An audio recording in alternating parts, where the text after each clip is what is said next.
Okay, what's up, YouTube and Goodbye USA? This is Michael coming at you. Monday afternoon. I got the air conditioner on now, man. Earlier today, I made one for Live Rich Cambodia along, and it was about 8 o'clock in the morning. I had the door open, I had the fan on behind me, and it was okay. It was all right. It wasn't like this. It wasn't. It was hot, but it wasn't like extremely hot. Now I got the doors closed and the air conditioner on because it is so hot outside right now. Like I said, we're coming on the rainy season, man. It's starting to rain almost every day at some time or another, and it's going to start to get really bad. But I get to sit outside in the morning sometimes, drinking my coffee in the dark, looking at the computer. And when you live in a tropical environment, man, they got some really severe lightning and some severe thunderstorms. And sometimes that lightning is, it is crazy. My wife's scared to go outside. But on our patio, we got a cover on the patio, and I guess lightning could hit me, but it's pretty doubtful, you know what I mean? And I've seen some lightning really close. That's, when I say it's close, I don't know how far away it is, but I've seen some lightning that looks so spectacular because it was big and it was loud and it was bright, man. Anyways, we're coming up on that season. Cools down a little bit, okay? So I like that one. Told you guys on a short video. I don't know why I can't get any more people really. No, I don't know if YouTube's messing with me or people just aren't interested anymore or what, man. But my views are going way down, and the channel's just not really getting any traction, man. You guys are one. I got 196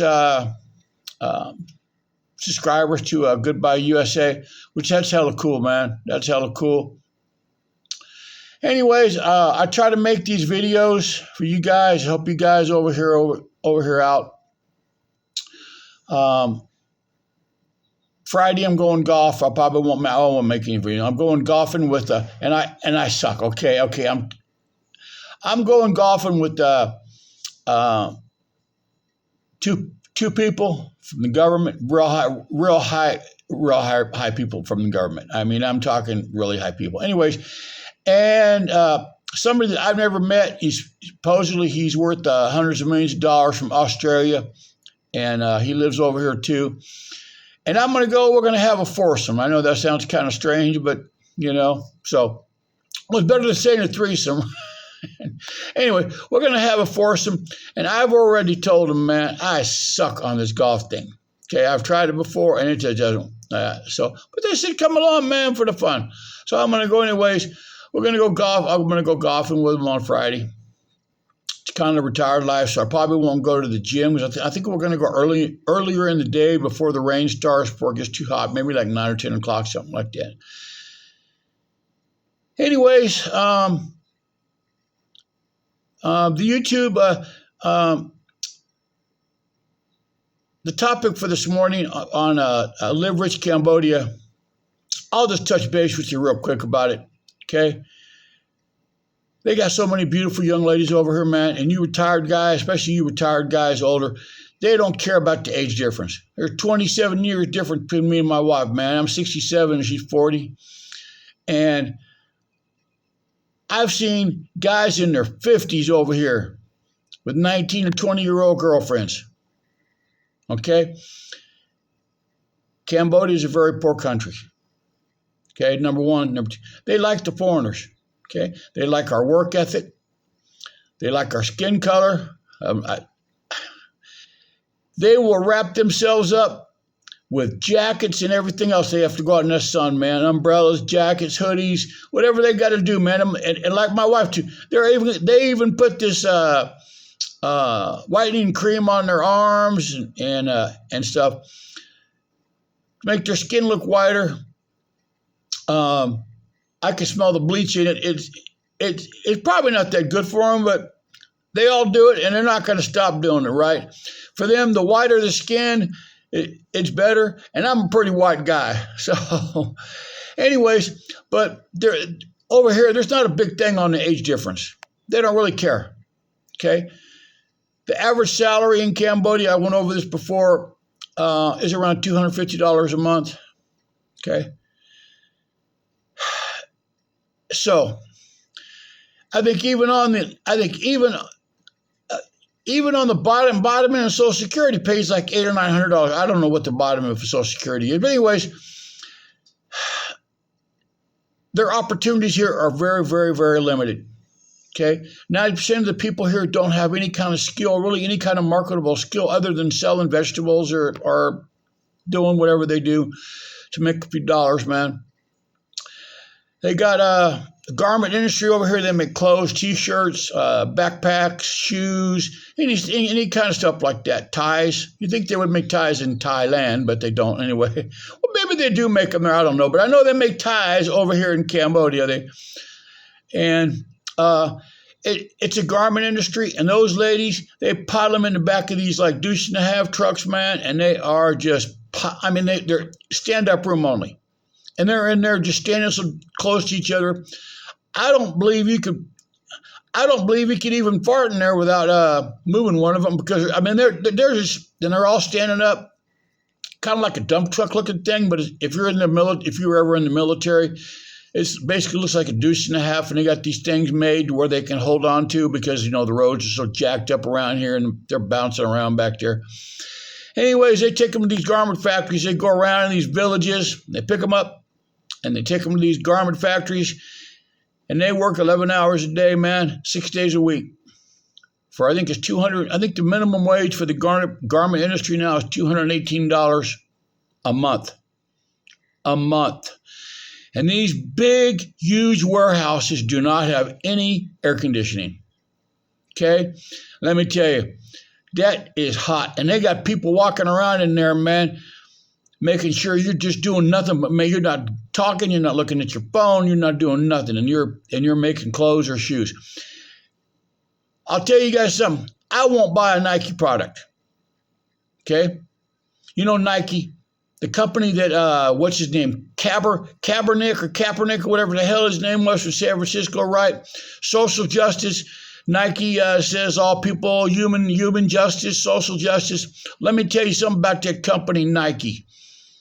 They come over here and they got a Nike shoe factory, and they pay whatever it is, the minimum wage, $218 or $220 a month, whatever the minimum wage is for the garment industry. They come over here and have those shoes made. Okay? How many pairs of shoes do you think a woman can make in a month in that factory? I have no idea, but I imagine it's quite a few. Okay? And then they box them up. They probably make the boxes over here too, but I don't know.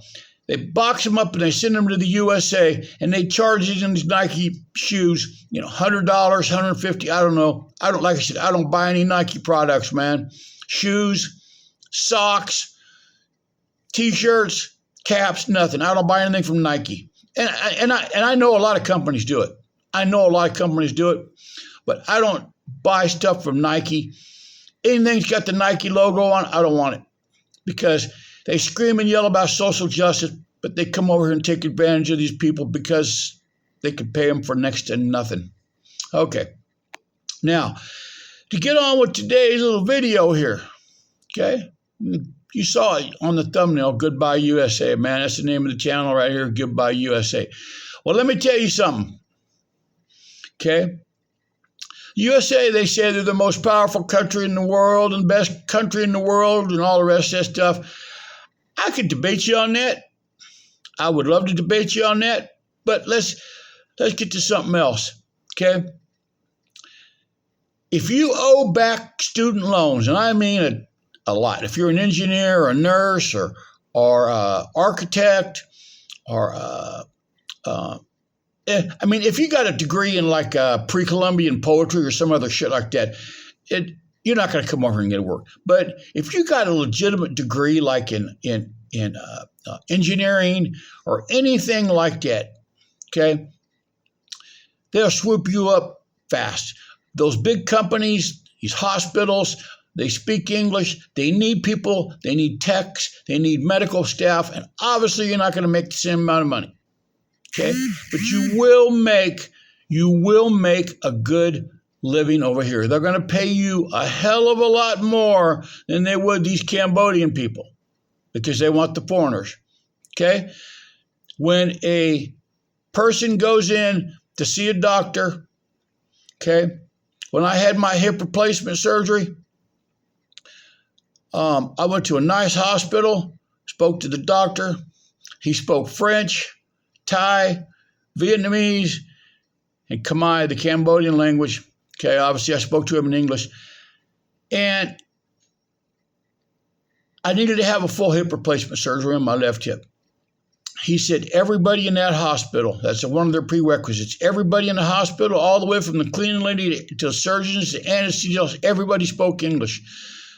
So, and I'm pretty sure you can come over here and get a job if you got a nice degree in something, right? But you owe all those student back taxes. But you see, that's kind of the description of this video. If you saw, they can't get no money from you. The most powerful country in the world, the USA, they can't garnish your wages over here.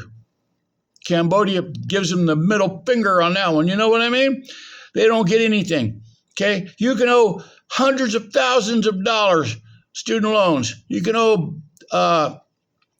credit cards, whatever you want to do, man. They could be coming after you, all that crap. Okay, they could have repoed your car, sold it. Now you owe a bunch of money. The bank could have repossessed your house. They sold it. You owe a bunch of money. There's no garnishment system over here. Okay, the only thing that they have over here that they could possibly get you on is if you owe a lot of back taxes. When I say a lot, I think it's more than like I could be wrong. You might want to look it up. Don't quote me on this. I think it's more than like $25,000 you have to owe in back taxes, and they won't give you a passport. I mean, if you already have one, they're not going to stop you. TSA doesn't give a shit. They're not going to stop you. Okay, so if you already have one, even if you owe a lot of back taxes, they just won't renew it, man. Once you're over here, you're going to have to. You will eventually have to leave unless you're going to stay here illegally, which I would suggest not doing that. But anyways, and they will not give you a passport if you owe back child support. And I'm happy as hell as that. Okay, whether you're a man or a woman, if you owe back child support, I don't want you over here. Stay where you're at. You're worthless. You know what? Something that goes down the toilet for me. That's your child. You take care of him, man. If you got to work 20 hours a day, take care of your baby. That's what you got to do, man. You go around having a whole bunch of damn babies and then just run off and go out stealing cars, smoking weed and playing video games and all that shit, man. I don't want you over here.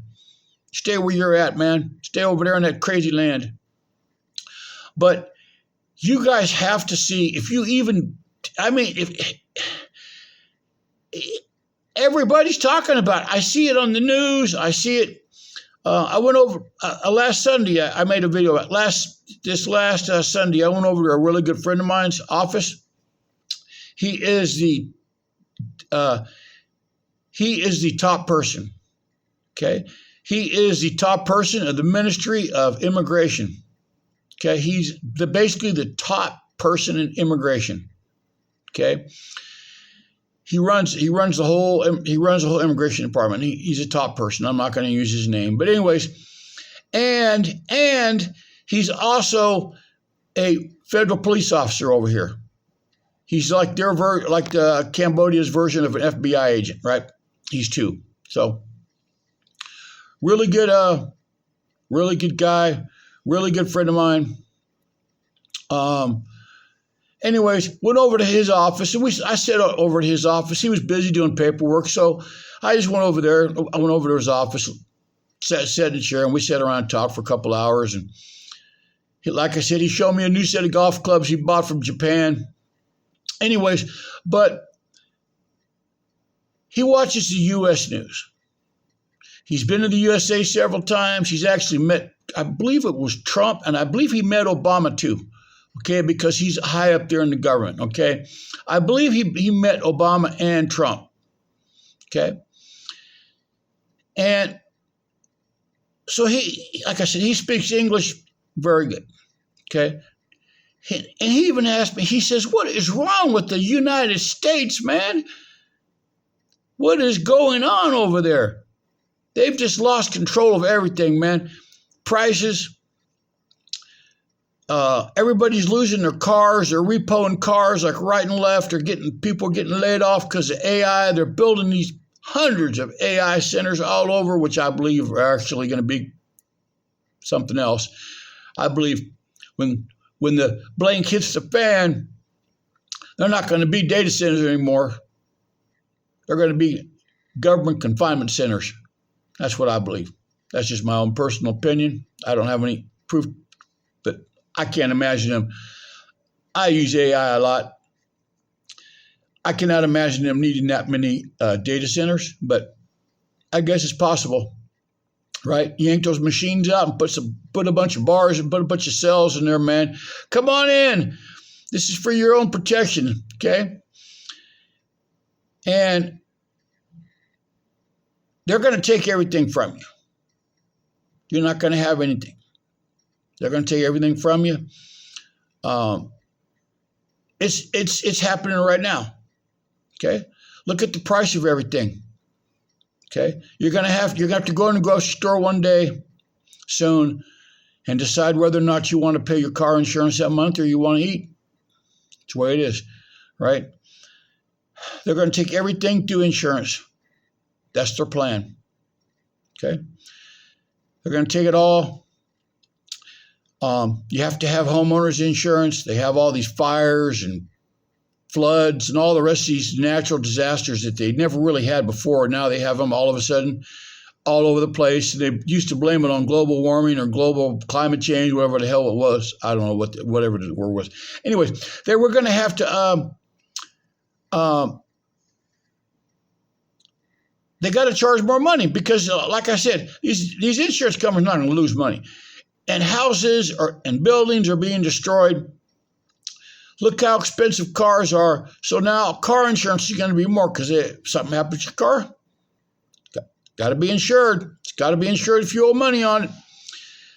These repair facilities, everything's going up, man. So they know they got to raise prices for that. Okay, hospital doctors, all the rest of that crap, man. More money. Okay, medical insurance is going to go up. Like I said, they're going to break you through insurance. You're going to lose everything through insurance. How long that's going to take, I don't know, man. I've studied economics for a long time. I know a lot about it, but I don't know what their plan is. I don't know when something's going to happen to where it's going to get to the breaking point, but it will. It will get to the breaking point. Okay, it will get to the point to where people can't afford to eat anymore, and hungry people will do some crazy things.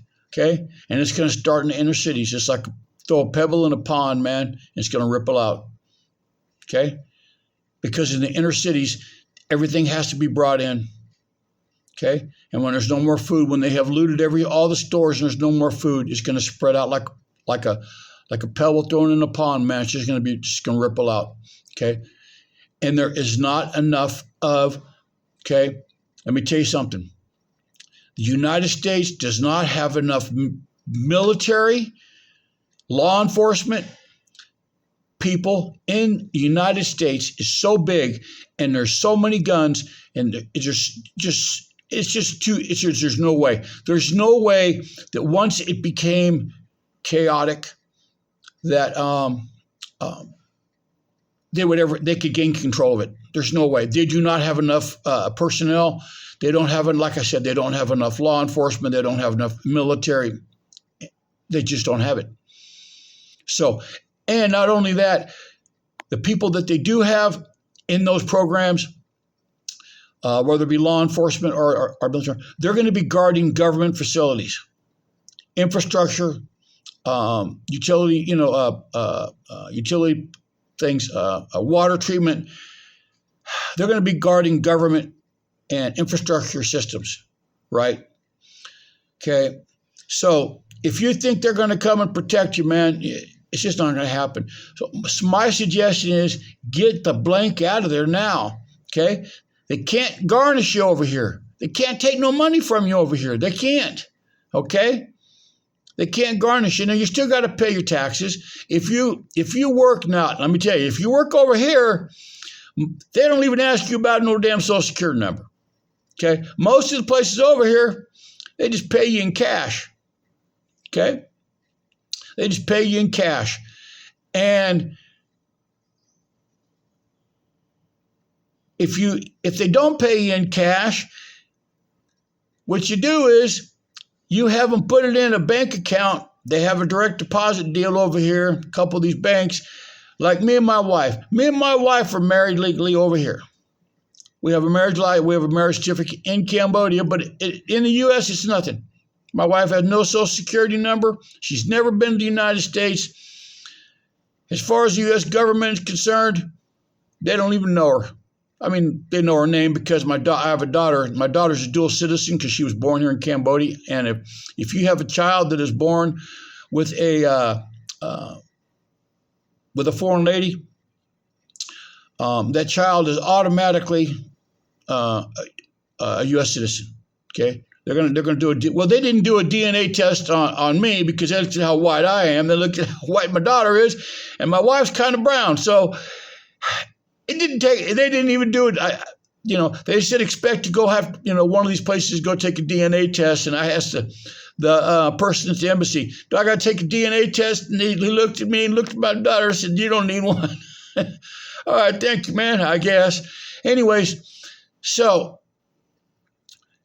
anytime that any money is transacted, it goes right into my wife, man. So, like I said, I'm not getting any salary. I'm not getting nothing, man. It goes to my wife, man. So, if you guys plan on coming over here and living over here and staying over here, just get married over here. Don't go to the USA and get your wife a Social Security number because now you got to claim her. Okay? I got a daughter, and I'm head of household. So the Social Security I get is below the threshold of head of household, so I don't pay any income tax at all. I pay no taxes at all. Okay? So anyways, like I said, blank those garnishments, blank those credit cards that are scalping you guys at 20-something% interest. Whatever money you owe in the United States other than child support and possibly if you owe a whole lot of back taxes, if you owe back child support, you might have a problem coming over here. But other than those things, man, they ain't getting shit from you. They ain't getting nothing from you over here, man. You give them the middle finger, okay? And maybe by the time that I don't know. Maybe by the time things kind of get crazy over there, they might just forgive those student loans, and you can go back and then don't owe nothing, man. But people are paying like $700-800 a damn month for those student loans. My God, oh my God, that's some crazy ass shit, man. And those high ass mortgages with the high ass interest rates. My mortgage is zero because I sold a house in California, and I'm not going to tell you how much I made out, but I sold a house in California, man. Came over here, bought a house in this subdivision, had a nice big old 3-bedroom house built in a subdivision over here, okay? And I only paid $78,000 in cash, okay? And I have no homeowner's insurance. The damn house is cement. Even my roof is a cement slab. And they ain't got no earthquakes, no tornadoes, none of that shit over here. So anyways, I don't have to worry about none of that, okay? And you guys don't either. Like I said, you're going to have to say goodbye USA one way or another. Either you're going to be probably living in one of those government camps, data centers, whatever you want to call it, or you can get the hell out. Cambodia's a cool-ass place to come. It is a third-world country, and a lot of shit over here does suck, okay? I'm telling you right now, it does suck. Third-world country, a lot of crazy shit goes on, man. Okay, but you're safe over here. Nobody has no guns. Okay, Guns are not allowed. Even the police have to leave their guns at the police station when they go home. Okay, so no violent crime, man. Petty crime, yeah, theft. You know, if you leave something out, man, you leave something out, it's gone. Got to make sure everything's locked up nice and tight, man. I got a nice security system. So, anyways, like I said, no garnishments. Zero. They can't get nothing from you guys, man. No garnishments. No student loan garnishments, man. Nothing. Nothing. Let that interest build up till it's $1 million and they still can't do nothing to you. All right, man, I've talked long enough, man. You guys have a good one. I got to push because I'm using my phone because my computer's so damn slow. Okay, all right, I'll talk to you later. Bye.